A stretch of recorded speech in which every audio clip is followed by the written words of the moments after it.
toutes et à tous. Vous m'entendez? Comme ça? Oui, c'est mieux comme ça, oui. Voilà. Bien.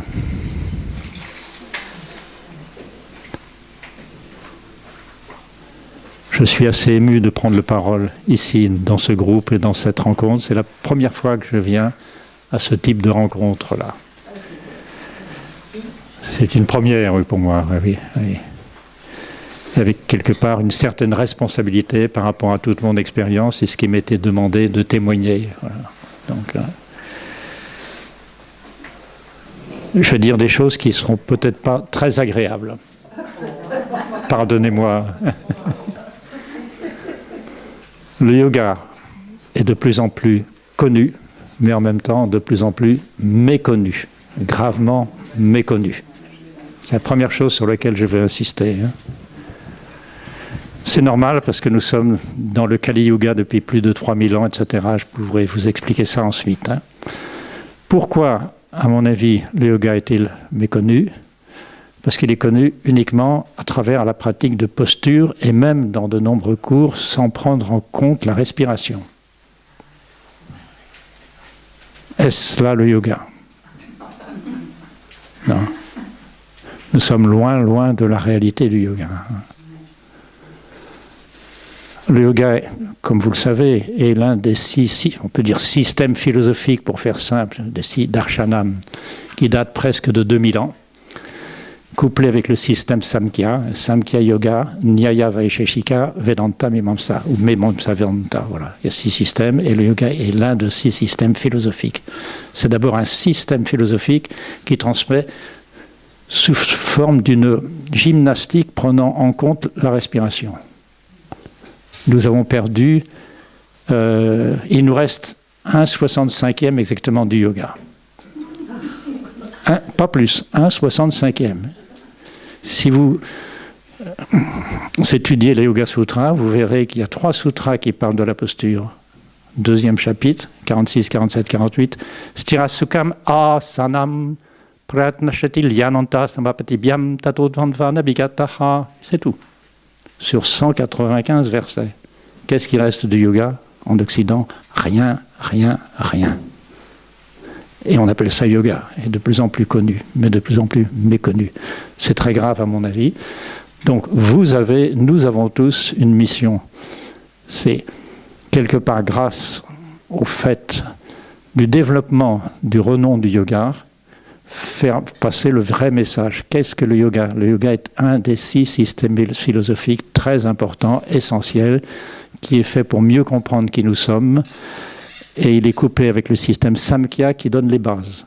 De quoi sommes-nous constitués? Les bases sont dans le système Samkhya. Quoi faire de cela? Les bases sont dans les Yoga Sutras. Et ces 2 systèmes sont vraiment complémentaires.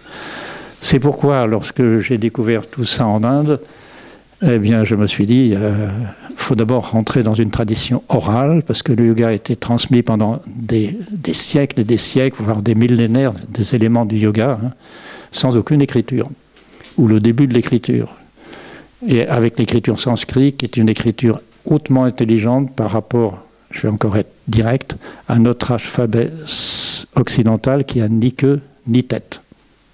Ni queue ni tête, par rapport à l'alphabet sanskrit. La parole, un discours, est constitué de sons purs. Ce sont des voyelles. Sur ces sons purs, il y a des accents. Ce sont les consonnes. Les voyelles apparaissent dans un ordre très logique. Le A qui peut tout exprimer, depuis l'angoisse, l'agonie jusqu'à l'orgasme, tout est dans le A. Vous le poussez en avant, il devient I, et c'est beaucoup d'énergie. Et puis vous allez plus loin, vous avez les autres voyelles. Et chaque voyelle est apparue avec une logique implacable. On ne peut pas en inverser 2. Et ça, c'est dans l'alphabet sanskrit. Et les consonnes sont organisées sous forme de tableaux. Vous avez d'abord, les consonnes ne sont que des accents sur les voyelles. Vous avez d'abord des gutturales, des palatales, des cérébrales, des dentales et des labiales. C'est la voix qui s'exprime. Kakakaganya, etc. Et ça se termine par papa, babama. Les voyelles.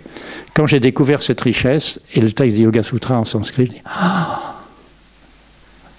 mais nous sommes complètement abrutis en Occident. Nous avons oublié tout ça. Ces langues sacrées, ces langues hautement intelligentes, Et nous avons des langues qui nous permettent de communiquer dans le monde entier, mais il y a un gros travail à faire. Donc, je m'y suis mis. Et puis, il y a eu la pratique, l'étude du Yoga Sutra, des Samkhya Karika et des principaux traités, bien sûr. Et j'ai aussi publié, je n'ai pas apporté ici, la grammaire sanskrite de Vasuntara Filiosa, qui va bientôt, dans quelques semaines, quitter définitivement la France. Vous avez entendu parler des Filiosa ? Le grand académicien Pierre-Sylvain Filiosa, dont j'ai publié la traduction d'un ouvrage sur les commentaires des Yoga Sutras, a quitté son corps à plus de 88 ans le 31 décembre. Et son épouse va quitter définitivement la France, leurs 2 filles vont, etc. Bon. Donc je suis allé rendre visite à Vasuntara Filiosa et de tout remonter en mémoire sa grammaire sanskrite que j'ai publiée. Voilà. Donc les Yoga Sutras, c'est la philosophie, et le yoga est d'abord une philosophie. Alors, que nous enseigne cette philosophie ?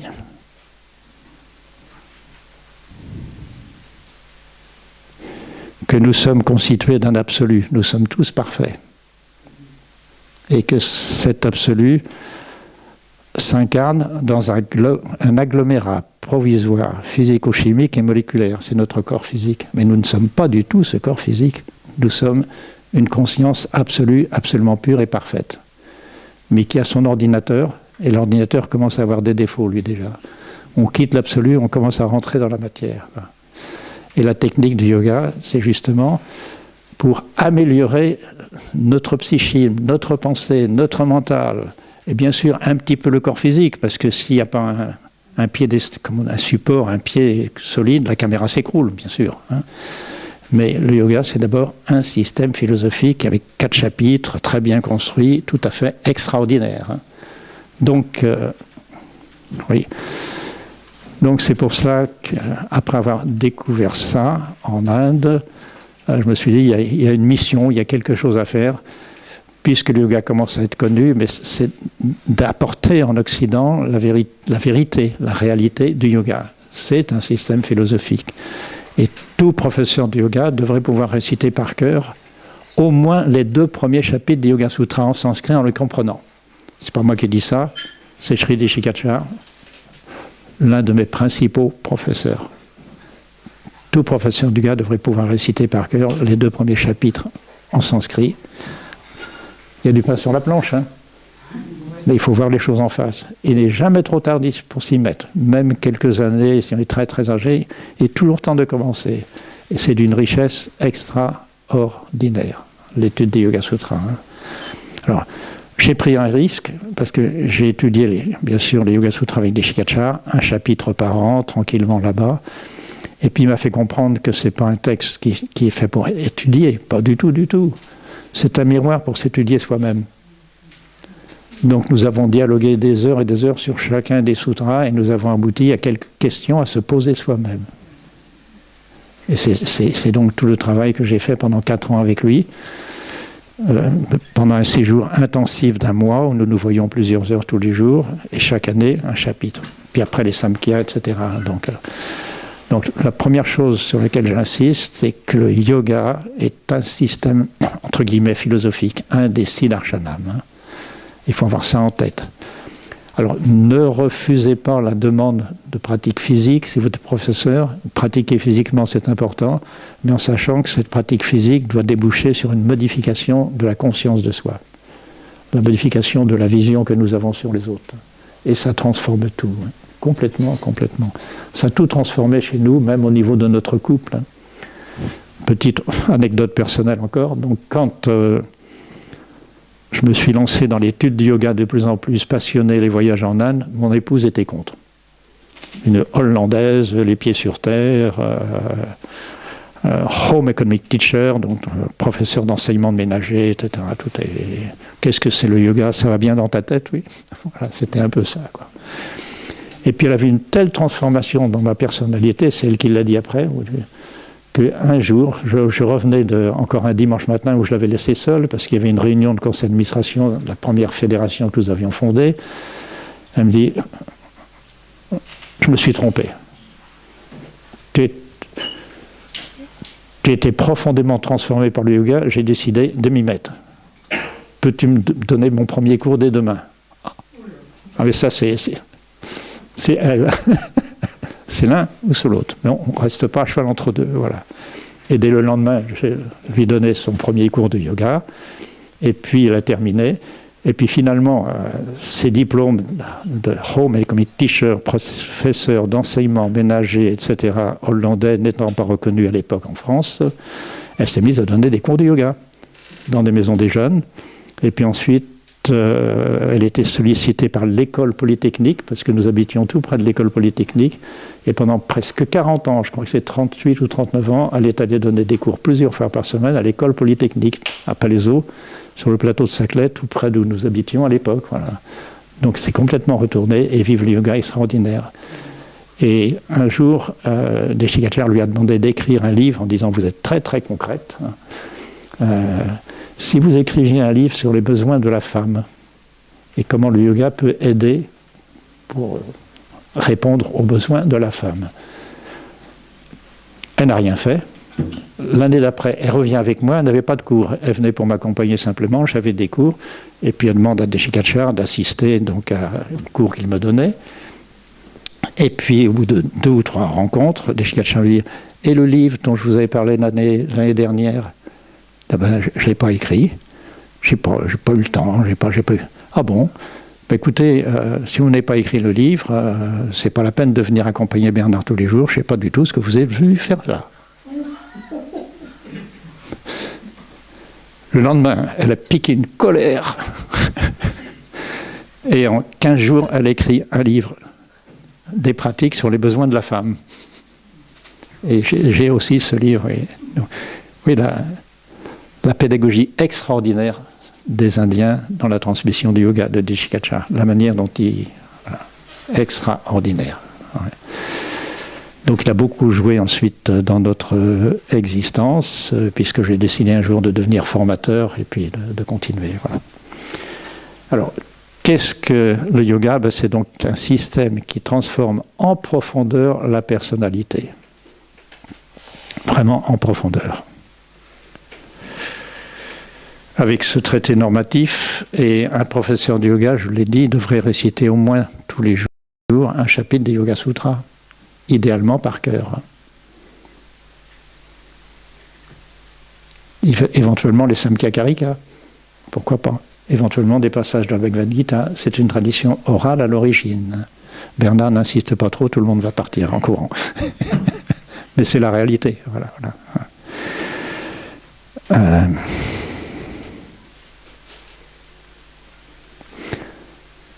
Vous connaissez la signification de Pat Anjali? Pat, un verbe descendre, déchoir. Ça descend de l'infini, de l'absolu, du divin, et en même temps ça perd ses qualités en descendant. Et Anjali, c'est un geste sacré des mains en forme de calice pour recevoir ce don qui vient du ciel. Donc Pat Anjali, c'est ça. C'est important de connaître la signification de ce mot qui est longuement expliqué justement dans d'autres traditions par Krishnamacharya et Deshikachar. Pat Anjali. Donc un professeur du yoga devrait au moins relire, s'il ne peut pas réciter par cœur, quelques versets des Yoga Sutras, quelques sutras tous les jours régulièrement pour être en yoga. Pratiquer des postures, c'est bien, des respirations, c'est bien, méditer, c'est bien, mais s'imprégner de cette culture extraordinaire de l'un des Siddharshanam, c'est fantastique. Fantastique, voilà. Et ça transforme la vie. Voilà, un point essentiel. Le deuxième point essentiel, c'est que nous sommes reliés à une lignée. Ça veut dire quoi? Comment commencez-vous votre journée en tant que pratiquant du yoga?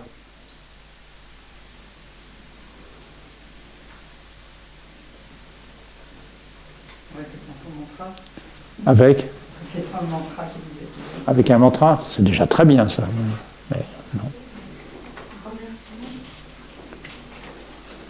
Il ne faut jamais dire merci dans la culture indienne, parce que dire merci, c'est quelque part se dédouaner. Il faut garder tout ça pour le retransmettre. C'est ce qui m'a été dit. Oui.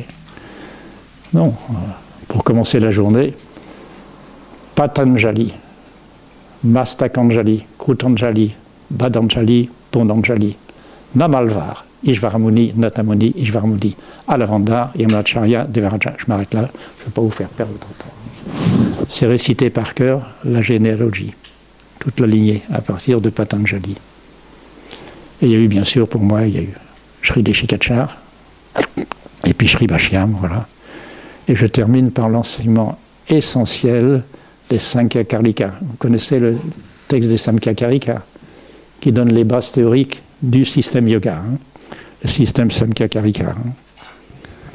Qui connaît le message essentiel des Samkhya Karika? Ouh! Nasmi name naham. Nasmi, je ne suis pas. Name, rien n'est mien, rien ne m'appartient.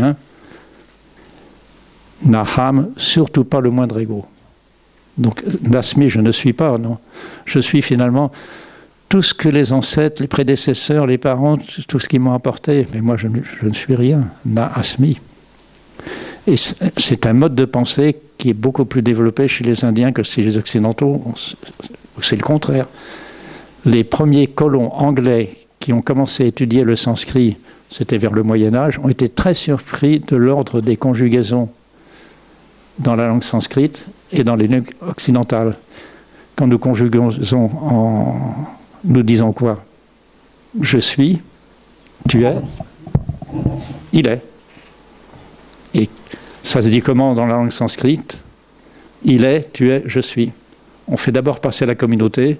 Je suis d'abord l'arbre, dans lequel je suis rattaché à une branche, et dans lequel je suis un petit fruit. C'est la manière, le vécu psychologique de la culture indienne ancestrale.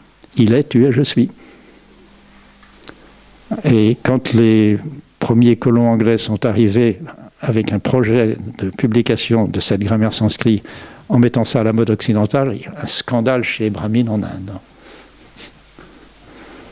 Voilà. Mais nous sommes des occidentaux. Voilà. Il est, tu es, je suis. Il faut faire avec, mais il faut bien comprendre la réalité de cela. C'est fondamental aussi. Voilà.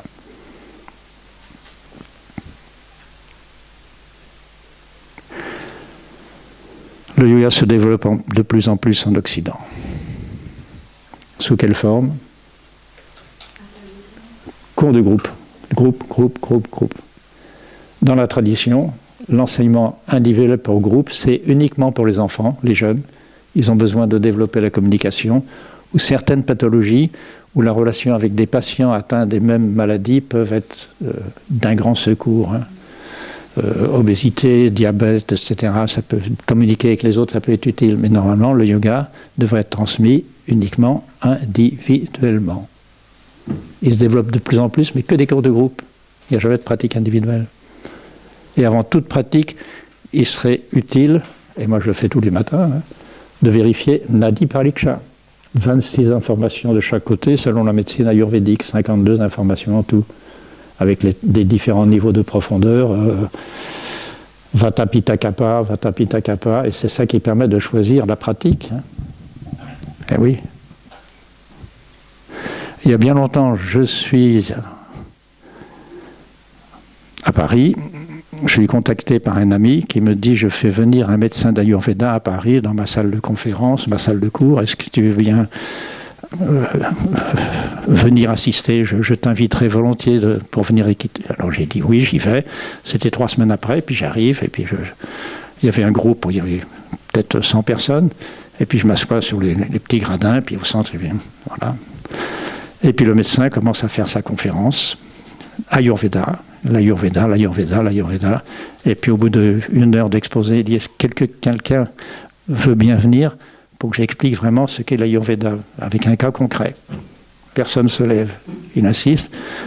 J'aimerais avoir quelqu'un qui se présente. Bon, je montre ce que c'est que Nadi Pariksha, la prise de pouls. Personne ne se lève. Alors moi, j'ai fait un clin d'œil à mon ami qui m'avait invité gratuitement à venir. Et s'il n'y a personne, il dit « Allez, vas-y Bernard !» Alors le médecin me dit « Allongez-vous ». Je m'allonge sur le dos, comme ça. Et puis, je ferme les yeux, j'attends. Et au bout de quelques minutes, je sens qu'il pose les 3 doigts ici, sur un côté. Hein. Et puis, au bout de plusieurs minutes, voilà, il me dit, vous n'êtes pas né en région très humide? Et je dis, oui, je suis né à Nantes, une des villes de France, avec Bordeaux, où il pleut le plus souvent. Oui. Vous aviez énormément de problèmes de bronches, bronchite, gorge dans votre enfance? Exactement, oui. Et quelques temps après, peut-être 10, 20 ans, vous n'avez pas vécu dans un pays très très sec et vous avez beaucoup souffert de la sécheresse? Eh oui. Et oui, j'ai accepté un poste sollicité par la Chabanou, l'épouse du Shah, et j'ai vécu à Téhéran, 45 degrés à Londres, en pleine chaleur, et vous souffriez beaucoup de la chaleur? Ah oui, je dis exactement. Il avait tout mon bilan médical au bout des doigts. Et là, je me suis dit, Bernard, il ne faut pas laisser l'Ayurveda de côté. C'est quelque chose d'extraordinaire, ce Nadi Pariksha. Moi, je suis un tout débutant, mais ça m'aide quand même beaucoup à donner une pratique. Pour les adultes, il ne faudrait que des pratiques individuelles, et pour donner la pratique, il faut vérifier. Et moi, je prends tous les matins mon pouls, Nadi Pariksha, des deux côtés. Très utile. J'espère que je ne vous déçois pas trop. C'est pour vous ouvrir des pistes, hein, des portes. Hein. Mais tout ça, c'est important, c'est essentiel. C'est un des messages que j'ai à faire passer. Oui. Et les pouls, ce n'est pas seulement ici. Hein. Vous avez bien sûr là, etc. Oui. Donc je me suis intéressé aussi beaucoup à ça, à l'Ayurveda, ces différentes prises de pouls, c'est important. Ça vous donne également une piste pour faire des recherches et pour apprendre un petit mieux. Voilà. Alors, que faire de tout ça? Le yoga étant de plus en plus connu, se développant de plus en plus, je pense que nous sommes là tous, et vous êtes là tous, pour transmettre justement la dimension du yoga, qui n'est pas encore assez transmise. En priorité, les Yoga Sutras, le texte philosophique. C'est pour ça donc que j'ai... en 4 ans, j'ai fait ça. Ça s'est passé de la manière suivante. J'ai demandé à Dishikachar, lors des tout premiers 6 jours, j'ai entendu parler des Yoga Sutras. Il dit, ah oui, Bernard, ça vous intéresserait? Je dis, oui. Il dit, revenez l'année prochaine, nous allons étudier le premier chapitre. Il m'a fait patienter 1 an. Ça, c'est normal, c'est la tradition. Et j'arrive l'année d'après, et pour chacun des versets, nous avons dialogué pendant plusieurs heures. Hein. Et toujours avec des anecdotes ici et maintenant pour chacun des versets. Et ça a duré un peu plus d'1 mois. Et puis l'année d'après, le 2e chapitre, puis l'année d'après, finalement. Et ce que vous avez dans ce livre-là, c'est finalement un peu la synthèse de cet enseignement. Et à chaque fois, pour chaque verset, il me donnait un exemple concret de quelque chose qui s'était passé les derniers jours. Ce n'était pas un exemple de son enfance, un exemple concret. Et il fallait que je revienne le lendemain et que je sois capable de citer une anecdote moi-même, illustrant ce sutra avec quelque chose de personnel qui s'est passé dans les derniers jours. J'en ai même passé des nuits blanches. Mais c'est ça l'étude des Yoga Sutras. C'est pas lire, comprendre intellectuellement, c'est intégrer ça dans sa vie, voir les personnes autour de nous et voir nous-mêmes notre comportement, où en sommes-nous dans le respect de ces 195 versets quotidiennement. Je ne suis pas là pour vous décourager, hein, mais pour ouvrir des portes, vous donner des pistes. Hein. Donc c'est un texte à relire régulièrement. Alors vous pouvez prendre 1 ou 2 sutras par jour. Si vous en prenez 1 par jour, en faisant une pause le dimanche, ça fait près... On n'est pas loin de 9-10 mois, quoi, pour vous imprégner de cette richesse philosophique tout à fait extraordinaire. Voilà pour cette philosophie. Quoi dire d'autre? Avez-vous des questions importantes par rapport à tout ce que je viens de dire?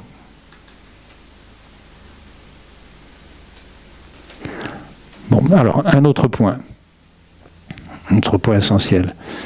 Connaissez-vous les proportions, selon Krishnamacharya, des 3 grands domaines, des 3 grands outils que nous utilisons pour le yoga? Oui.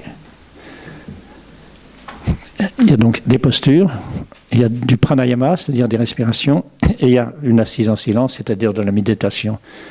Quelle est la proportion idéale, d'après vous? Elle change avec l'âge. Oui, mais quand même, il y a un idéal. Si vous pratiquez tous les jours les postures 10 minutes, oui, il faut 20 minutes de pranayama, il faut 40 minutes de méditation de dharana dhyana. 1, 2, 4. Ce sont les proportions dans la lignée. Il y a du boulot. Hein. Donc, c'est-à-dire que 10, 20, ça fait déjà 30, et 40, 70.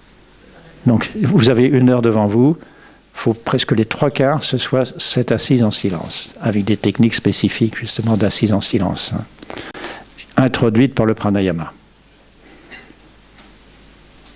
Donc, j'ouvre des portes, des pistes pour vous rapprocher de la réalité du yoga. Hein. Je vous dis, il est de plus en plus connu en Occident, mais de plus en plus méconnu. On n'est que dans la posture. Il faut pratiquer davantage le pranayama, le transmettre, et pratiquer davantage surtout la méditation. Alors, il y a différentes techniques de méditation. Déjà dans le pranayama. On va commencer par le pranayama, la méditation après. Il y a différentes écoles. Certaines écoles qui disent que quand on inspire, il faut descendre prana. D'autres écoles, quand on expire, il faut remonter apana. Tout existe. Hein. Et l'enseignement que j'ai reçu, qui a été transmis par Krishnamacharya pendant, on va dire, une 40aine d'années de la fin de sa vie, au moins, hein, avez-vous déjà, dans une cheminée, fait du feu de bois ? Qu'est-ce qui se passe lorsque les morceaux de bois en contact les uns avec les autres sont brûlés ? Le feu s'éteint. Et qu'est-ce qu'il faut faire pour que le bois brûle entièrement ? Dès qu'ils commencent à presque plus se toucher, il faut les rapprocher, les rapprocher, les rapprocher. Et là, vous allez brûler entièrement le bois et vous aurez du feu pendant 3 heures dans une cheminée, au lieu d'1 heure. C'est important. Eh bien, selon Krishnamacharya, notre corps pranique fonctionne de cette manière-là. Nous accueillons prana, mais il faut l'amener vers l'autel du sacrifice qui est le nombril. C'est l'autel du sacrifice. Et nous éliminons avec apana les énergies du bas qu'il faut remonter vers prana.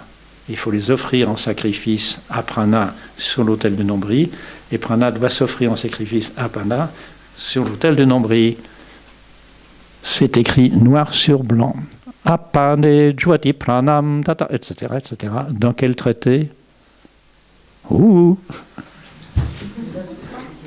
Bhagavad Gita.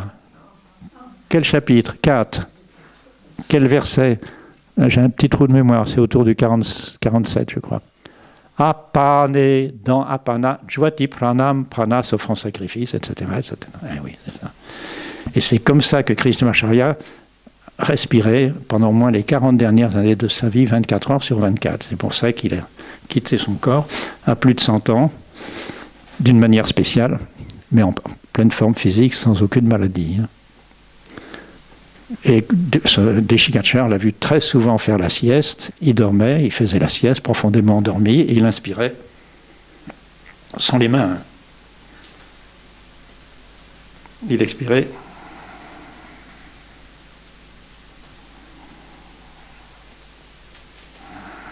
sur un rythme plus lent, naturel, en faisant la sieste. Et c'est pour ça qu'il n'avait jamais de maladie. Toutes les maladies viennent de trop d'énergie en haut et ou trop d'énergie en bas. Et à ce moment-là, il y a un vide et le feu s'éteint et toutes les maladies arrivent. D'où l'importance de respirer comme ça régulièrement, de remettre ça en place tous les matins pour que inconsciemment dans la journée, vous respiriez comme ça et vous puissiez quitter votre corps en paix à plus de 100 ans. Et en super forme. Il n'est jamais trop tard pour commencer. Un des messages essentiels aussi de l'enseignement de Krishnamacharya. Cette technique de pranayama. Hein. C'est clair ? C'est simple ? Oui, les choses sont faciles, claires. Avez-vous des questions par rapport à ça avant d'aborder un sujet un peu plus délicat ? Et si oui, quelles questions ? Ou est-ce que je vous choque, ou est-ce que je vous trouble, ou je vous choque avec tout ça ? Mais la respiration, notre yoga, ça nous aide à faire quelque chose de plus facile. Quand on utilise la respiration, on arrive à une souplesse de notre corps, une ouverture. Excellente remarque. Il n'y a pas de tableau ici. Non. Il y a un tableau. Excellente question.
Nous sommes un corps physique.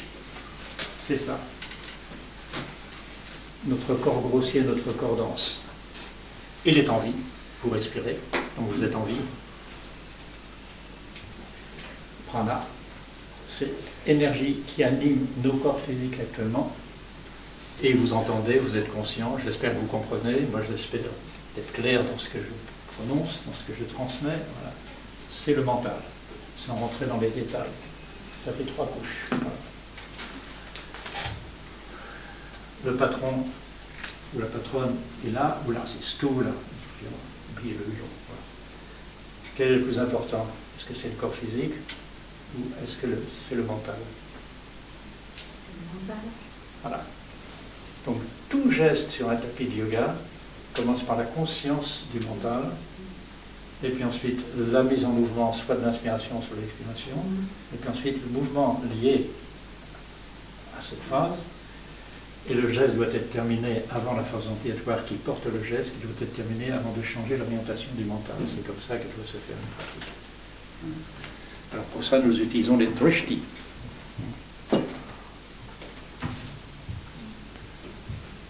J'ai dit mentalement bonjour à Taraka. C'est un point sur l'horizon, sans couleur, sans forme, infiniment petit, au-delà de toutes les galaxies. C'est à travers le mur que je le vois. J'ai dit au revoir à ce point. J'en fixe un autre, Urdhva. J'ai un œil ici qui voit au-delà du plafond, au-delà du toit, au-delà du ciel, au-delà de l'infini. Urdhva, le plus haut possible dans le ciel. Donc je dis au revoir à ce point, je dis bonjour à ce point, je commence à inspirer, et je fais le mouvement de bras. J'inspire encore, et le temps de dire au revoir à ce point, je dis bonjour à l'autre point, Taraka, et puis je commence à expirer, je commence le mouvement de bras, j'expire encore, et je suis toujours avec Taraka. Au revoir Taraka, bonjour Urdhva. Voilà ce que doit être une pratique de yoga professionnelle. Si vous donnez tout ça à des débutants dans le MJC, ils sont perdus. Et à votre niveau de pratique, c'est essentiel d'utiliser ces drishti, les points de concentration. J'ai beaucoup reçu cet enseignement, il y a une vingtaine, un peu plus ou un peu moins selon les lignées, de drishti, de points de concentration, à travers l'enseignement de Sri Vaishnav, un des frères de Nishikachara. Il insistait beaucoup sur ces drishti. Voilà ce que devrait être une pratique de yoga, en tout cas à votre niveau, au niveau professionnel. Avez-vous des questions par rapport à ça? Parce que c'est vraiment quelque chose d'essentiel, ça. Alors, dans un cours de MJC, vous avez des débutants, etc. Ne parlez pas de manas, ils vont être perdus. Déjà, commencez la respiration avant le geste, et faire en sorte de terminer, avant de terminer la phase antillatoire qui porte le geste, oui. Ça, c'est très important déjà. Et ça, c'est une autre étape professionnelle d'utiliser des drishti, et ça change tout. Vraiment, vraiment. Voilà. Des questions par rapport à cela? Ça libère. Comment? Je dirais, ça libère. Ah oui, complètement. Salement. Oui, complètement. Oui. On n'est plus dans le posséder. Oui. On est dans le bien-être du non-possédé. Absolument. Je ne sais pas comment on peut le dire. Oui. Voilà. Tout à fait, ça. Parce qu'on est avec le rien, on Oui. est avec le rien, Oui. il faut lâcher tout le reste. Eh oui. C'est pas facile, hein. C'est un entraînement quotidien. Un entraînement quotidien, oui, absolument. Oui. Moi, je dirais 6 jours sur 7. C'est important, parce que pour une épouse, avoir un mari qui se lève à 4 heures du matin tous les jours, c'est bien quand même. Au moins une fois par semaine, il traîne au lit aussi. Exactement. Oui. Vous avez dit 10, 20, 40, ça fait 70 minutes. Oui. C'est une fois ou 2 fois par jour? Une fois ou 2 fois par jour? Une fois par jour. Oui. Mais on a une deuxième pratique qui est plus courte quand même. Idéalement, il faudrait 3 pratiques. Une le matin, une le midi, une le soir. La pratique de matin est la plus importante. Si on peut ajouter une pratique le soir, c'est déjà mieux. Et si on veut une toute petite pratique avant le repas de midi, c'est encore mieux. Voilà. Il y avait une question. Est-ce que c'est prévu des kumbhaka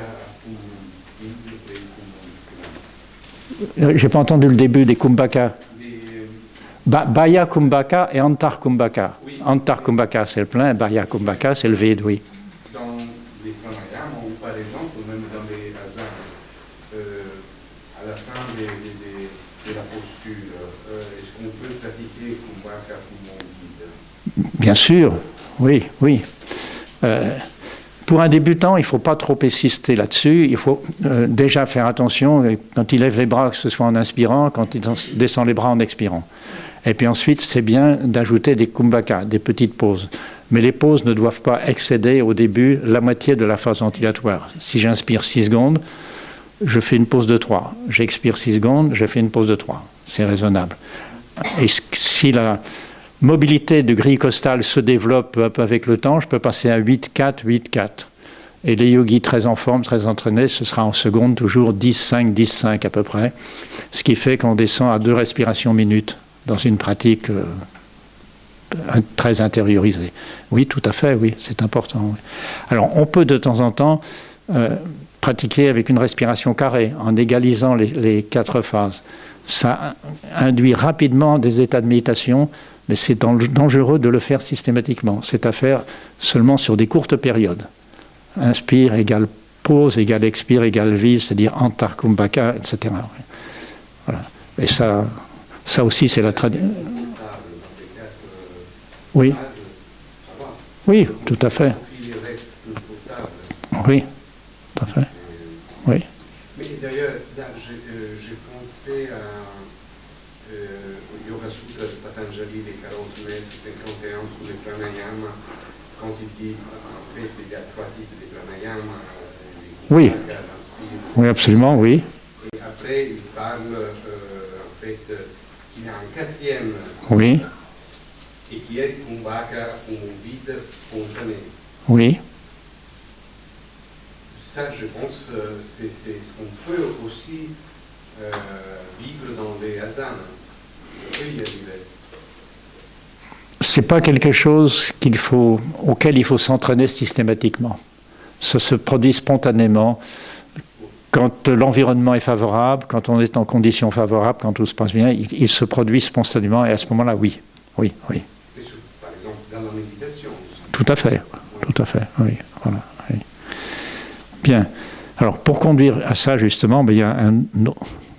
Bernard, qu'est-ce que tu racontes? Il y a un autre pranayama qu'il ne faudra pas donner dans des cours de groupe, mais c'est pour vous, parce que je pense que vous êtes presque tous professeurs de yoga ici?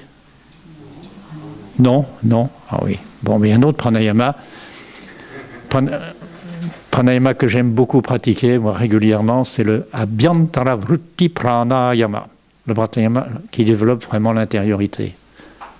Et qui consiste, pour que vous puissiez voir, hop, où je pourrais faire les dessins là, en inspirant, à prendre conscience de l'énergie qui est ici, c'est le point numéro 1, dans le prolongement de l'arête du nez, à peu près ici.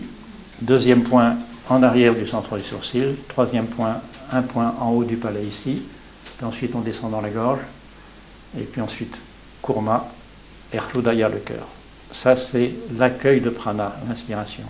Et l'expiration, c'est à partir du cœur, l'offrir au cœur, au corps, à l'environnement, à l'environnement humain, à l'environnement spatial et à l'absolu dans toutes les directions. Comme lorsqu'une pierre tombe dans l'eau et engendre des cercles concentriques comme ceci, c'est la même chose, mais c'est dans l'espace. Et ce quatrième pranayama est extraordinaire pour induire ces états de méditation dont vous parlez.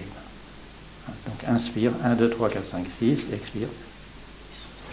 Et après, un petit temps d'assise en silence, quoi. C'était Krishna.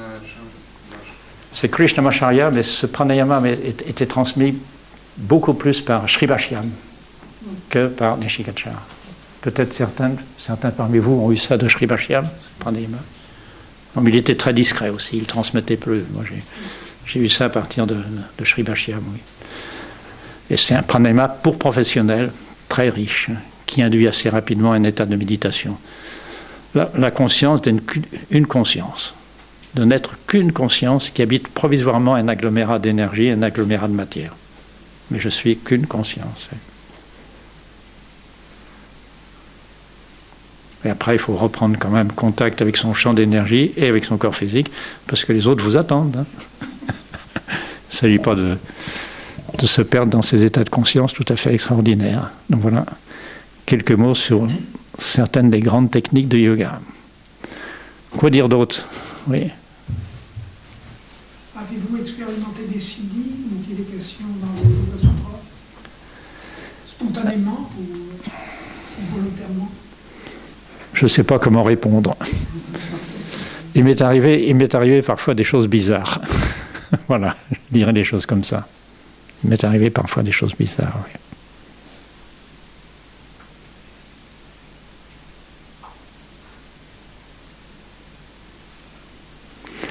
Lors d'événements émouvants, puissants. Par exemple, lorsque, je ne vous ai pas dit ça, j'ai tenu Krishnamacharya dans mes bras, je vous ai dit ça? Non? Oui, j'étais à Madras lorsque Krishnamacharya ne mangeait plus déjà depuis plusieurs mois, presque 6 mois. Quelque part, il avait dépassé 100 ans, et la tradition le permet, quand on a dépassé 100 ans, on peut quitter son corps en douceur, mais surtout sans violence, sinon il aurait été condamné à renaître. Je ne veux pas rentrer dans ces théories, voilà.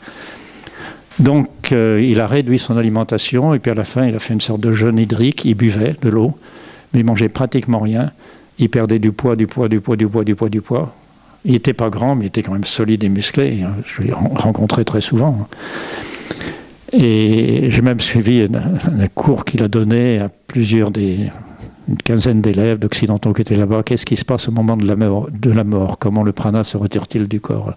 Ça devait durer 1 heure, la conférence a duré 2 heures, c'était passionnant. Voilà. Donc, Krishnamacharya commençait à perdre du poids de plus en plus. Il avait le droit de faire ça, il avait dépassé 100 ans. Et puis, il était allongé, il ne bougeait pratiquement plus. Et un jour, Nishikachara me dit « Bernard, vous pouvez venir m'aider, s'il vous plaît, parce que papa commence à avoir des escarres sur le dos, c'est normal, le dos et l'arrière des jambes. Et si vous voulez bien venir m'aider, je dis oui, bien sûr. Et puis il me dit, allez, prenez papa dans vos bras, le temps que je change les draps et je change tout. Donc j'ai pris Krishnamacharya comme ça dans mes bras. Je pense qu'en 1 minute ou 2, Nishikachara aurait pu changer les draps, mais il a pris presque 10 minutes. Il devait y avoir un truc. Et pendant 10 minutes, il y avait les yeux de Krishnamacharya qui étaient là. Il avait ses genoux ici, je tenais, il ne faisait pas plus de 40 kilos. Hein. Le dos ici, il m'a fixé pendant 10 minutes. Alors je l'ai reposé délicatement sur le lit. Il a quitté son corps 3 ou 4 jours après. Alors gros avantage, gros inconvénient, ce regard est toujours là. 24 heures sur 24. Alors si je traîne au lit le matin, au lieu de me mettre sur le tapis, le regard est là. Si je prends des décisions au niveau relationnel, etc., qui ne sont pas vraiment dans le cadre, le regard est là. Ça change la vie. Je crois que c'est une des raisons pour laquelle je continue encore à respirer, m'approchant de 90 ans. Le regard est là. Voilà, par rapport à Krishnamacharya. D'autres questions? Oui. Précise, tout à l'heure vous avez parlé de l'excès de pensée et l'effet sur la perturbation du prana. Vous avez parlé du vide, pendant qu'il y a trop ici d'énergie. Et ma question, c'est quels sont les effets de la perte de nos rythmes naturels, par exemple se coucher très tard, avoir des rythmes perturbés sur le prana? Vous me donnez un cahier de combien de pages? De milliers de pages. C'est tous les troubles relationnels, tous les troubles psychologiques, tous les troubles spirituels et tous les troubles physiologiques et tous les troubles physiques. Tout vient de cela. Notre corps physique est le résultat d'un corps d'énergie qui est lui-même le résultat d'une enveloppe mentale. Mental grossier et mental spirituel transcendantal. Ça, ce n'est que la conséquence de notre réalité profonde. C'est cause-effet, cause-effet, cause-effet, cause-effet. Voilà. Parce que, oui. Je vous ai parlé de ce qui se passe avant la naissance. Non? Oui. Selon l'enseignement toujours de Krishnamacharya, et là c'est Sri Bhashyam, hein, nous avons choisi une ovule fécondée pour nous incarner, en étant conscients de tout notre passé, où nous sommes dans le respect des 8 Bodhibhavas, les 8 dispositions de notre psychisme, de notre mental. Hein. Dharma, adharma, je connais les lois, je les respecte ou je ne les respecte pas, etc. Je ne veux pas vous faire perdre du temps avec les 8 Bodhibhavas dans les Samkhya-Karika. Voilà. Mais nous savons nous-mêmes où nous en sommes après avoir quitté notre corps. Et nous choisissons une ovule qui vient d'être fécondée depuis 2-3 semaines pour nous incarner, sachant exactement tout ce qui allait se produire dans l'existence, comment notre clé USB va faire évoluer ces programmes jusqu'à ce que nous quittions ce nouvel ordinateur pour en reprendre un autre. Voilà l'enseignement traditionnel. Hein. Donc nous savons exactement tout ce qui va se passer et nous incarnons dans une ovule fécondée. Et s'il y a fausse couche, c'est que la conscience qui s'est incarnée de cette ovule, quelque part elle le savait déjà, mais elle considère qu'elle s'est trompée d'adresse et elle part. Toutes les femmes devraient savoir ça. Parce que ça change complètement la perception quand il y a une fausse couche. Voilà. Donc, et ça veut dire aussi que personne ne devrait se plaindre, parce que nous avons su exactement tout ce qui se passerait dans notre existence. Tout, pendant, disons, 7-8 mois de notre vie intra-utérine. Nous connaissons tout notre passé, tout notre futur. Et après, le choc de l'air qui rentre dans les poumons, le choc de la lumière, amnésie totale instantanée au moment de la naissance. Voilà l'enseignement de médecine ayurvédique et du yoga liés. Alors, ça change complètement l'existence lorsque l'on rentre dans cette compréhension. Donc vous saviez que vous serez là aujourd'hui et écoutez un certain bébé raconter ses histoires. Voilà. Et vous savez même ce que vous en ferez ou ce que vous n'en ferez pas après. Nous avons su tout ça à l'avance. Oui ? Conférencier précédent considérait que le Yoga Sutra ne parle pas du tout du corps physique, mais uniquement du corps subtil. Je voulais savoir ce que vous en pensiez, parce que moi je considère que le corps physique est lié au corps subtil, donc c'est un tout. Le Yoga Sutra agit sur tous les corps, pas que sur les corps subtils. Qu'est-ce que vous en pensez ? Vous avez raison à 100%. Hein. C'est pas possible de séparer les choses. Hein. Absolument pas possible. Tout se tient dans la vie. Hein. Tout.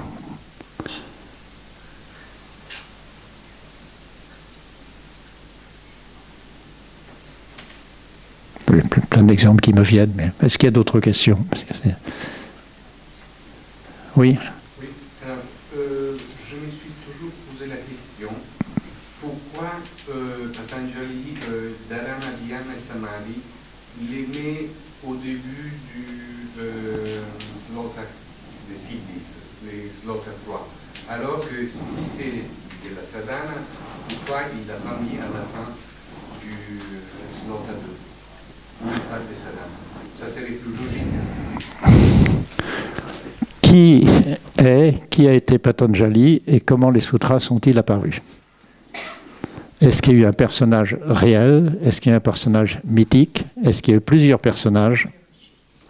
Ça reste une question pour tout le monde. Ça. Tous les spécialistes se posent la question, mais il est préférable d'être face à un système cohérent, et pour ça de dire il y a un Patanjali dont la signification pat, ce qui descend du ciel, Anjali, j'ai les mains en forme de calice pour recevoir. Le mot signification. Mais est-ce qu'il y a plusieurs maîtres très importants finalement qui se sont ressemblés dans un seul? Je sais pas. Enfin, la tradition n'explique pas ça. Explique ça, ce Patanjali est monté sur scène. Enfin, vous connaissez sûrement l'histoire. Hein. Oui, voilà. Non. Mais ça, c'est pas le plus important pour moi. Le plus important, c'est comment me servir au mieux de cet outil pour rester en vie, en bonne santé et aider les autres surtout le plus longtemps possible. C'est ça le plus important. Hein. Parce que perdre du temps à se compliquer la vie sur les origines, on perd son temps. Hein. Non, c'est ici et maintenant quoi faire avec ce que nous avons reçu. Et Yoga Sutra, c'est vraiment un texte extraordinaire. Et sublime. Samkhya Karika aussi, Bhagavad Gita aussi.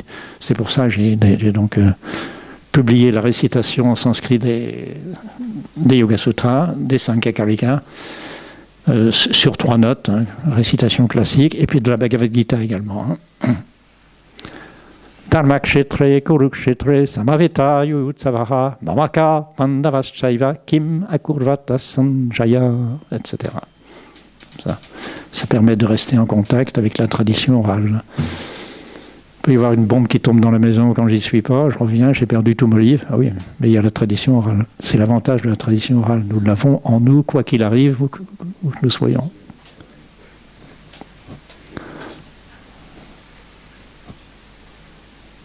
Oh, ça va ça? Oui. Ça s'éloigne un petit peu du sujet, mais en fait aujourd'hui le yoga il est assez amené dans les problèmes de santé publique, où c'est une solution dans les problèmes de santé publique, oui. Où ça encourage les gens à avoir des activités physiques. Oui. Est-ce que pour vous ça nuit Pourquoi à son essence, comme vous parliez justement tout l'aspect théorique des fois il peut être un peu la question c'est est-ce que c'est un bien ou est-ce que c'est un mal que le yoga soit introduit dans ces conditions-là? Ça pourra sa perte qu'il y a surtout l'aspect physique et physiologique qui est... Eh oui, oui, oui. Le yoga actuellement c'est 3 sutras. Les 3 sutras sur la posture, il ne reste plus que ça sur les 195. Mais c'est normal, c'est une porte d'entrée. Pourquoi? Parce que nous avons commencé depuis 3100 et quelques années d'entrer dans le Kali Yuga. Vous savez ce que je veux dire, hein? Il y a eu, je pourrais faire le dessin, bon, pas faire un dessin. Il y a eu un âge d'or extraordinaire au début de l'humanité. Tous les gens étaient parfaits. C'était le début de l'humanité, très long. Ensuite, il y a eu l'âge d'argent, certains problèmes, certains défauts ont commencé à apparaître, et puis l'âge de bronze, et nous sommes rentrés depuis un peu plus de 3000 ans. C'est noté en petites notes dans un livre qui a été publié il y a presque 50 ans, Manavadharma Shastra, les lois de Manu, Manavadharma Shastra. Donc nous sommes entrés dans cette période qui va conduire à la destruction totale de l'humanité, mais on a encore quelques millénaires devant nous. Alors sachant cela, c'est normal que les choses se dégradent. Et pourquoi avons-nous choisi de nous incarner à cette époque-là? Parce que c'est là où il y a le plus de boulot pour aider l'humanité à souffrir le moins possible. Alors c'est normal que le Yoga Sutra de Patanjali, on soit surtout sur 3 sutras sur 195, c'est normal. Nous sommes à ce niveau-là dans l'humanité. Mais c'est une porte d'entrée. Sur 100 personnes qui commencent, il y en a quelques-unes qui iront plus loin. Mais il n'y aura pas la totalité, parce que nous sommes rentrés dans le Kali Yuga. Et j'ai beaucoup médité là-dessus, mais pourquoi est-ce que j'ai choisi de naître à ce moment-là, puisque nous choisissons notre incarnation? C'est là où il y a le plus de dukkha, par rapport à tout le passé. Le futur à venir, ce sera encore pire. Mais nous n'y sommes pas encore. Hein. Donc c'est là où il y a du travail à faire, justement, pour aider la réduction de dukkha, de la souffrance de l'humanité. Hein. Voilà. Autre chose? Je ne vous fais pas la courbe, vous avez compris, hein, vous la ferez vous-même. Claire. Oui?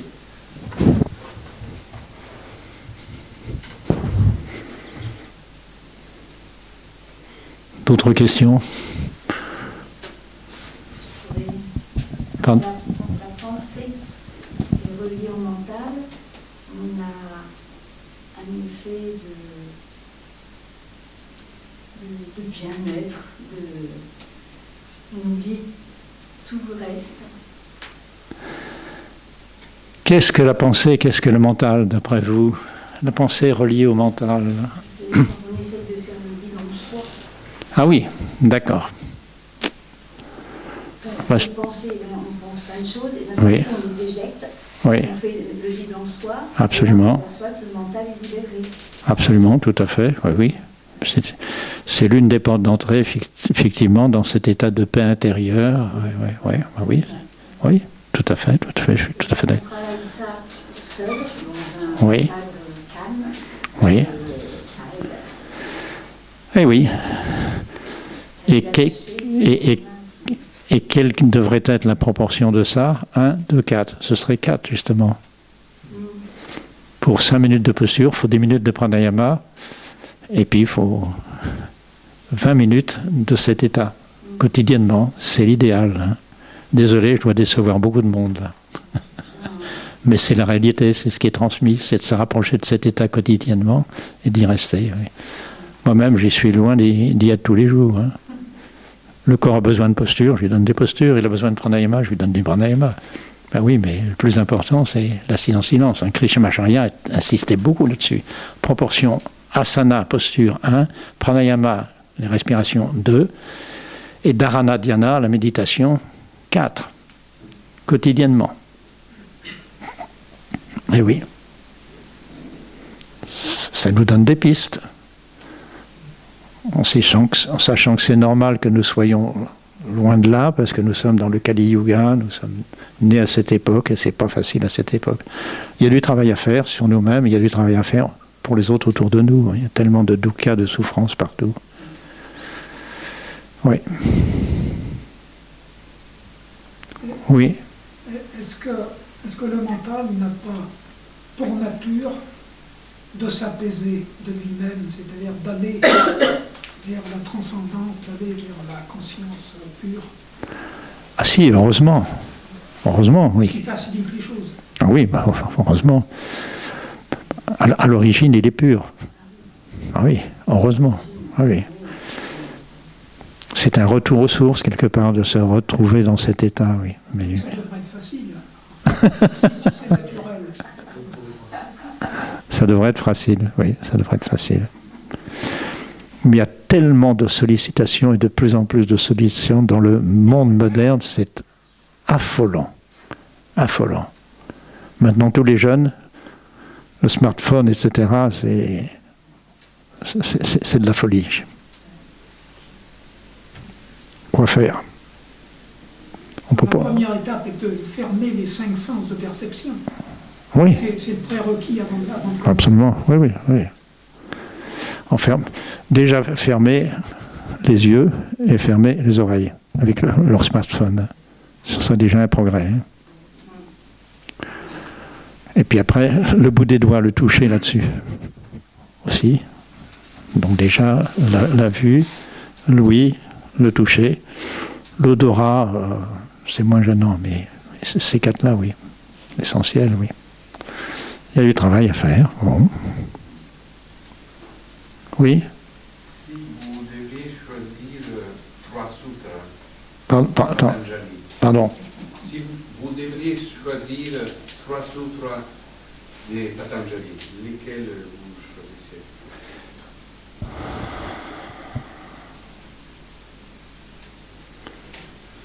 Pour l'époque dans laquelle nous vivons, je prendrai les 3 premiers. Oui. Atta yoga nushasanam yogastritta vritti nirodha tadadarshtuzarupe stanam. Voilà. Tout est dit là-dedans. Alors c'est développé à un certain niveau dans le premier chapitre, à un niveau beaucoup plus facile pour nous dans le Kali Yuga dans le deuxième chapitre, et puis après on a les pouvoirs dans le troisième chapitre, etc., etc. Mais je prendrai les 3 premiers, je crois, spontanément comme ça. Tout est dedans. Atta prend en compte tout le passé, tout ce qui s'est passé avant. Voilà. Anushasanam, s'installer dans la continuité de tout ce qui a été transmis avant nous, être fidèle à tout ce que nous avons reçu. Oui. Et puis surtout, le yoga, c'est garder le mental en paix et les émotions en paix et le psychisme en paix, quoi qu'il arrive. Chitta, vritti, nirodha. Et à ce moment-là, tada, alors, drashtu, notre véritable réalité, notre conscience pure, notre absolu, svarupe, etc., il retrouve sa véritable nature. Notre âme, notre conscience reprend sa véritable nature. Tout est dit là-dedans, tout est résumé. Ces 3 sutras contiennent toute la suite. Donc je prendrai ces 3-là. Oui, absolument. Surtout pas le 3e chapitre avec les siddhis, c'est pas notre époque. Hein.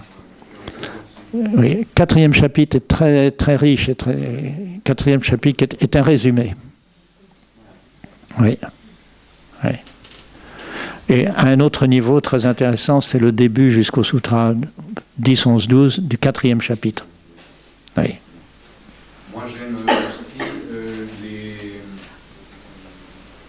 sutras 12 du Sloka 2 où il parle des karmas 12, 13, 14. Oui, oui. Moi je les trouve... Ah oui. Par rapport à la notion de karma, oui. Exact. Ah oui, tout à fait, oui. Est-ce que je l'ai tenu, corrigez-moi si je me trompe, dans ces sutras, c'est en fait tout ce qu'on ne fait pas avec intention ne laisse pas des karmas. Mm-hmm. C'est ça. Exactement, oui, oui, tout à fait. Tout à fait ça, oui, oui. Oui, oui, oui.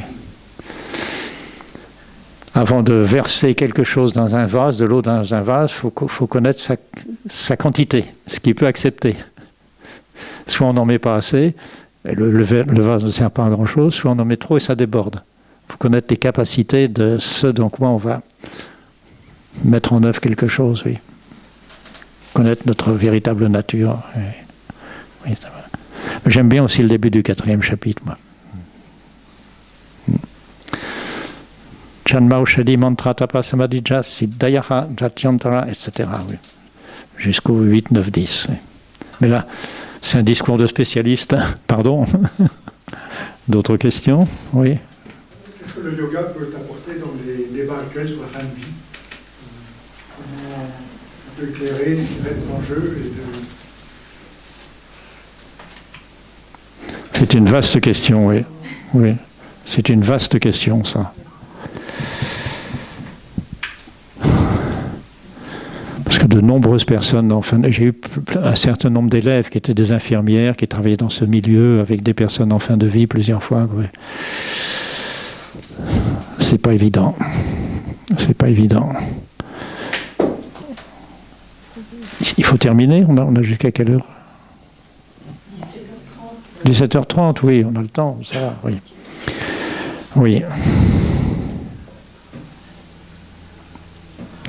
Déjà, la première chose, leur proposer des moyens pour réduire la souffrance. Parce que ce sont des personnes qui souffrent beaucoup, beaucoup, beaucoup.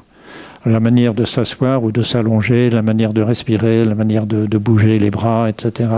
C'est très important de leur donner des techniques très douces, hein, plus ou moins liées au souffle si possible, mais pour qu'ils se fassent moins mal dans tous les gestes, à ce niveau-là. Et puis ensuite, il y a beaucoup de personnes qui quittent leur vie en voulant inspirer, inspirer, inspirer. Ils n'expirent plus du tout. À la fin, on recherche le dernier souffle, et là la machine s'arrête, quoi. Donc leur apprendre à expirer en disant, tant que vous pourrez expirer, vous pourrez encore vivre, mais vivre calmement et en paix. Donc expirez, laissez l'air rentrer, expirez, concentrez-vous sur l'expiration, qui amène une certaine détente, et c'est un lâcher-prise et qui réduit les crispations dans votre corps, dans ce corps que vous êtes en train de quitter. Il ne faut pas leur dire s'ils ne sont pas prêts à ça, mais c'est le corps qu'ils sont en train de quitter finalement, pour ne pas louper le départ, et que le départ se fasse bien correctement, quoi, au bon moment.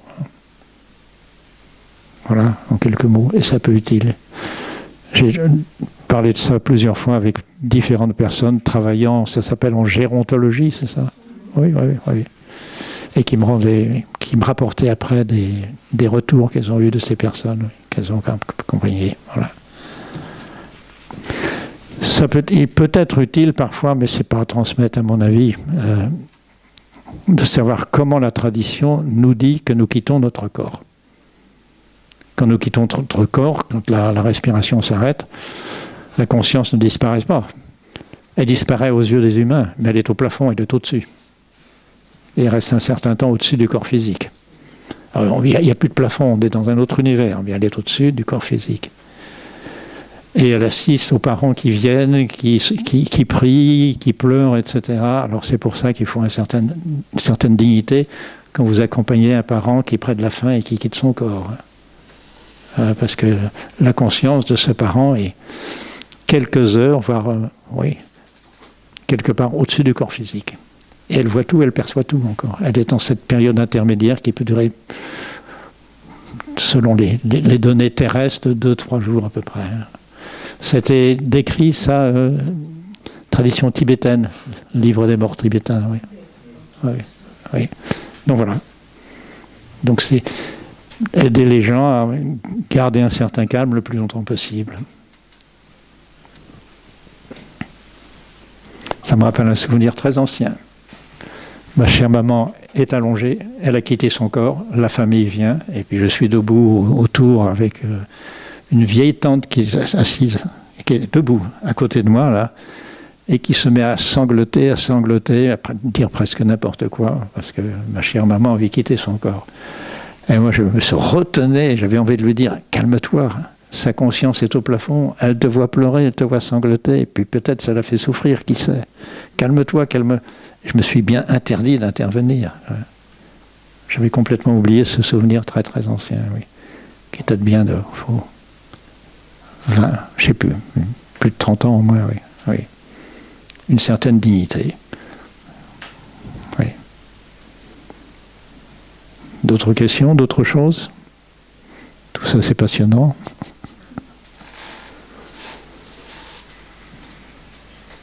Mais vous avez du temps, nous ne sommes pas prêts de quitter notre corps encore.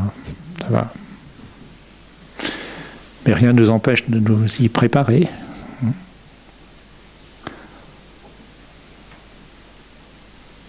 En étant le plus possible positif jusqu'à la fin de notre existence dans tous les engagements, tout ce qui est souhaité. Toujours voir le côté positif.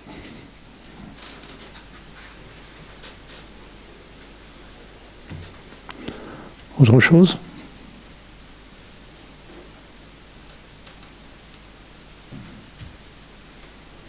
Ben, si vous n'avez plus de questions... Oui. Moi, j'ai un témoignage à faire. Voilà, j'ai été formée par Bernard Bonchaud de 1992 à 1996. Et le livre, et j'enseigne depuis ce temps-là, et le livre Miroir, qui est là, si tu veux bien le montrer, Bernard. Oui. Il n'était pas encore... Enfin, il était dans une première version et c'est un ouvrage extraordinaire si vraiment vous voulez approfondir les Yoga Sutras. Même ici, d'ailleurs, au centre, au CBR, il y a des personnes qui l'utilisent. Un excellent livre. Il a été fait, tu me corriges Bernard si je me trompe, il a été fait en fait à partir de petits groupes de travail qui se posaient des questions et puis voilà, tout ça, ça a fait oui. et des réponses qui ont été apportées dans les sutras. C'est vraiment fabuleux, fabuleux, c'est un livre pédagogique. Oui. Il s'appuie sur les 4 séjours en Inde consacrés à l'étude des Yoga Sutras. Donc un chapitre pour chacun de ces jours de mois, un mois ou un peu plus d'un mois, où tous les jours, Deshikachar me présentait un sutra avec des anecdotes, ici et maintenant, ce qu'il avait vu la veille ou 2 ou 3 jours, une anecdote récente, et je devais revenir le lendemain, je vous l'ai dit, quoi, et réexpliquer ce sutra avec mes propres anecdotes personnelles, pour voir si j'avais bien intégré le message. Et ce travail, 5 ou 6 jours sur 7, pendant un peu plus d'un mois, je revenais complètement bouleversé, changé, transformé, etc. Et comme ça, je suis un peu rentré en profondeur dans ce texte. Et 4 ans comme ça a transformé ma vie. Oui. Et puis ensuite, il y a eu la même chose sur les 5 Akalikas de Krishna. Tout aussi riche, oui. Ah, oui. C'est le travail à faire, quoi. C'est s'imposer de trouver des exemples pour chacun des sutras, mais des exemples personnels ici et maintenant, si vous voulez rentrer dans les sutras. Vous prenez un sutra par jour, 6 jours sur 7, et puis vous essayez de trouver, vous prenez un temps d'assise, vous lisez le sutra, et un exemple personnel. Il y a de quoi évoluer pendant toute sa vie, c'est tellement riche, ce texte. On s'implique, tout à fait. Ah oui. Totalement. Bien. Bon, oui.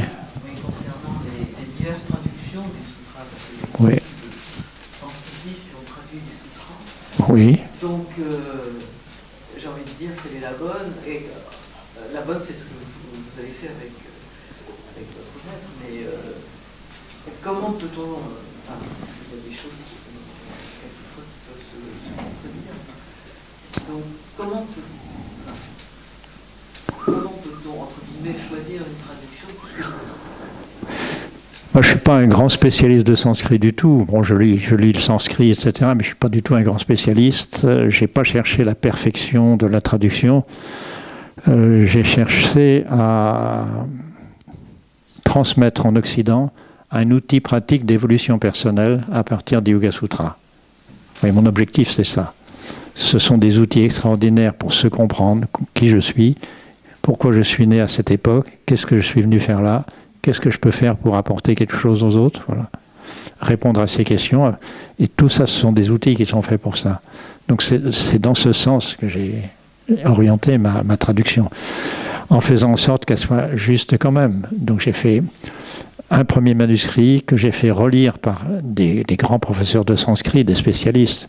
Puis je modifie un peu, puis je fais relire par un autre grand professeur de sanskrit. Avant de publier le livre, il y a eu tout un travail sur plusieurs années, oui.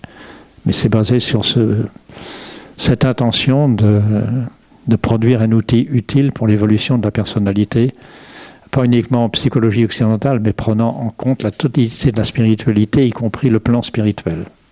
Voilà. Essentiellement fondé sur votre expérience. Tout à fait, absolument, oui.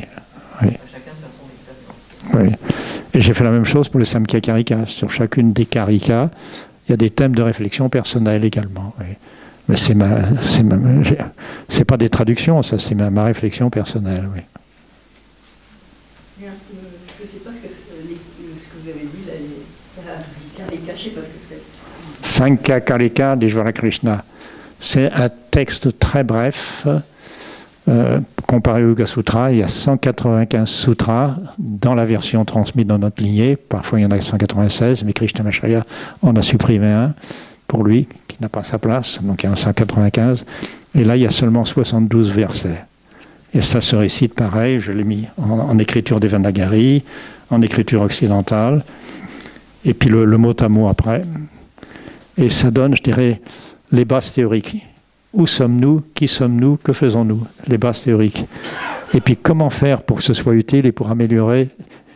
Comment se servir? Quel est cet outil et comment se servir de cet outil? Voilà, en gros. Et cet outil, il a été donné quand? Comment? Cet outil, ça a été écrit quand? Ça Ah, c'est une colle, je suis ça par cœur, mais c'est très ancien aussi. Hein. Très, très, très ancien. J'ai dû mettre ça dans l'introduction. Ah, mais l'introduction, c'est le livre. Et là, j'ai que le livret de récitation. Oui. Mais c'est aussi un texte ancestral. Hein. J'ai pas mes lunettes, là. Tiens, de qui? C'est en français, j'ai mis ça en anglais.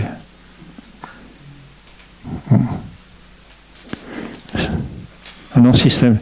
Alors, j'ai pas mes lunettes. Le système Samkhya de philosophie développe... Oh, tiens, est-ce que quelqu'un pourrait ça? C'est le tout petit paragraphe, 4 lignes, oui. 4-5 lignes est en français, là.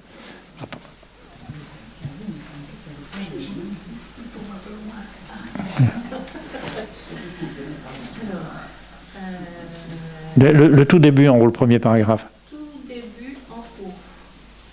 Alors c'est une philosophie qui a été développée par le sage qui s'appelait Kapila sur la base sur la base du yoga, l'Ayurveda et beaucoup d'autres disciplines.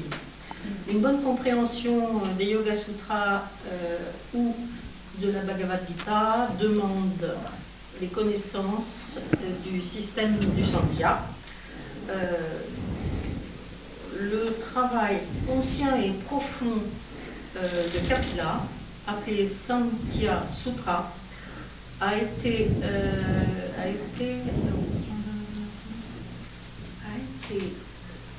rapporté de façon précise et colorée, dans une forme précise et colorée, dans le Samkhya Karika de Sri Ishvara Krishna. Oui. C'est une syntaxe de plusieurs philosophes qui ont réfléchi à qui sommes-nous, d'où venons-nous, et nous sommes là pour quoi faire. Oui, oui. Mais il donne quelque part le squelette. Oui, excuse-moi, oui. Il donne quelque part le squelette, et Yoga Sutra donne quelque part tout ce qui est accroché sur le squelette. Avec la structure du Samkhya, on comprend beaucoup mieux le yoga. Oui. Oui. Le Samkhya Karika est un point extraordinaire pour entrer dans la mystique et la philosophie du monde du yoga. Oui, tout à fait. Oui. C'est les bases. C'est un peu l'anatomie et la physiologie. Voilà. L'anatomie, et puis ça, c'est la physiologie. Voilà. Parfait. Voilà. Bon. Est-ce qu'il y a encore d'autres questions? Oui. Attends. Quelqu'un qui est derrière. Oui, quel est l'aphorisme qui a été retiré dans votre version? Quel est là? L'aphorisme qui a été retiré dans votre version des Yoga Sutras. Vous en avez 195? Oh, j'ai oublié tout ça. Ça s'est passé il y a 20-30 ans, j'ai oublié tout ça. Il me semble, mais je peux me tromper complètement, que c'est un aphorisme dans le 3e chapitre sur les pouvoirs. Sur les pouvoirs? Oui. D'accord. Sur le Siddhi, oui. Mais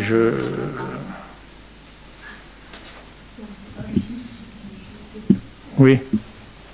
Une question sur l'Ayurveda. Comment l'Ayurveda a-t-elle influencé votre enseignement du yoga?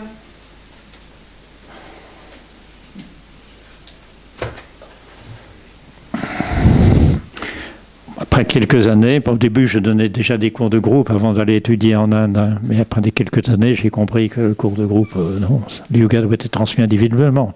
Je me suis mis à donner des cours individuels, et puis là j'ai vu la nécessité, pour donner une pratique adaptée à quelqu'un, de pouvoir analyser la santé et surtout le terrain de quelqu'un. Donc je me suis intéressé pour ça à l'Ayurveda, et j'ai suivi des cours sur l'Ayurveda, oui.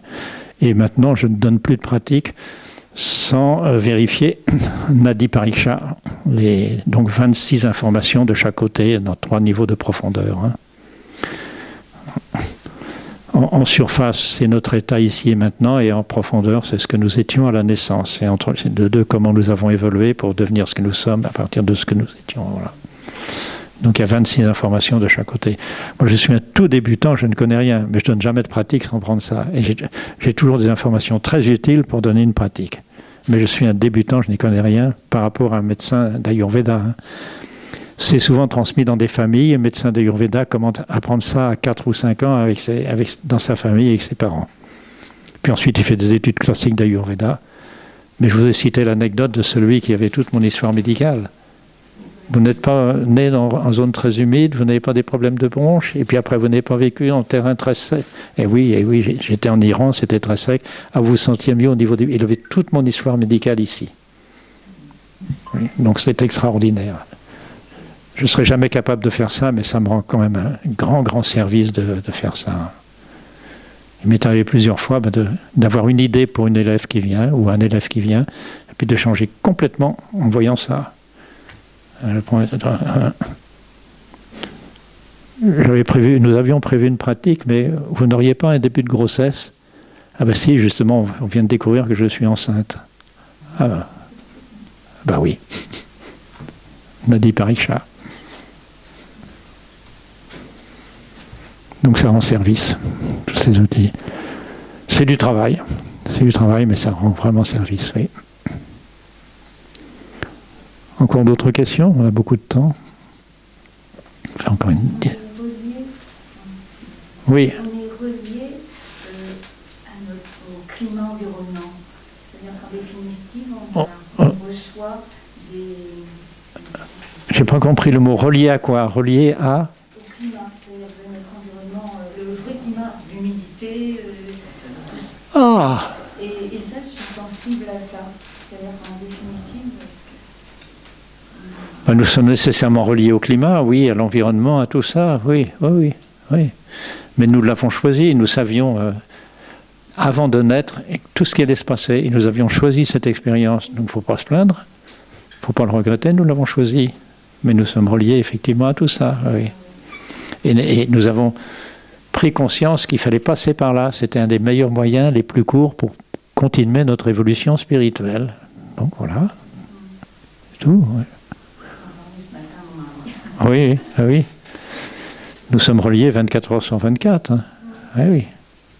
Il peut y avoir des changements importants dans la vie, passer d'une zone sèche à une zone humide, déménager, enfin tout est possible, d'une zone de paix à une zone de guerre ou le contraire, tout est possible. Oui, mais nous sommes reliés, oui,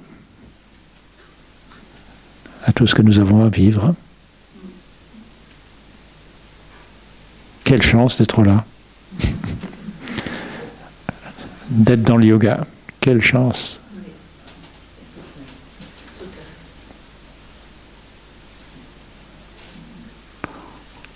J'ai envie de dire quelque chose. Ça ne vous concerne pas, hein, mesdames. Pas vous ici, c'est pas pour vous. Mais je vois de plus en plus de personnes, et des jeunes maintenant, et là les hommes aussi, hein, à force d'être comme ça toute la journée,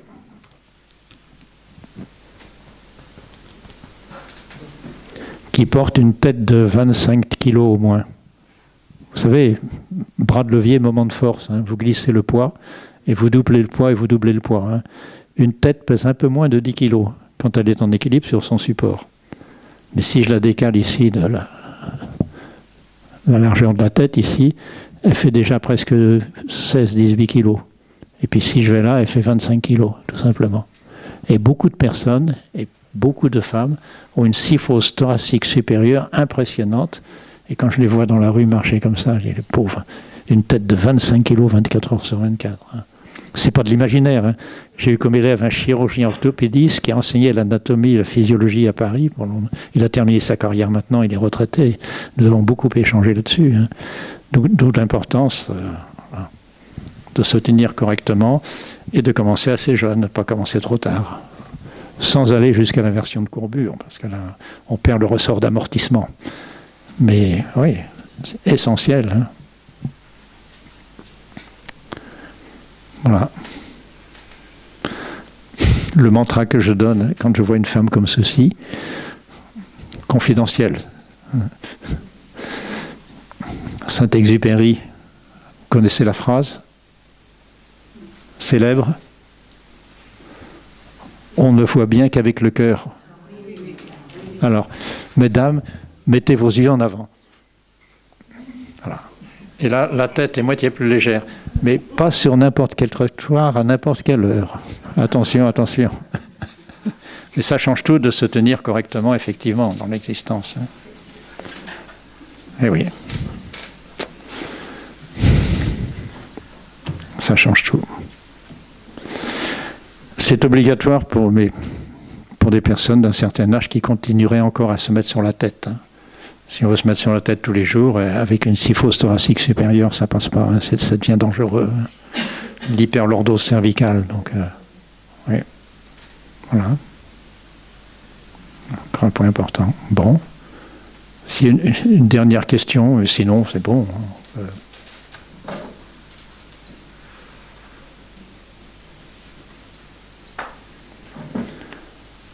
Namasté.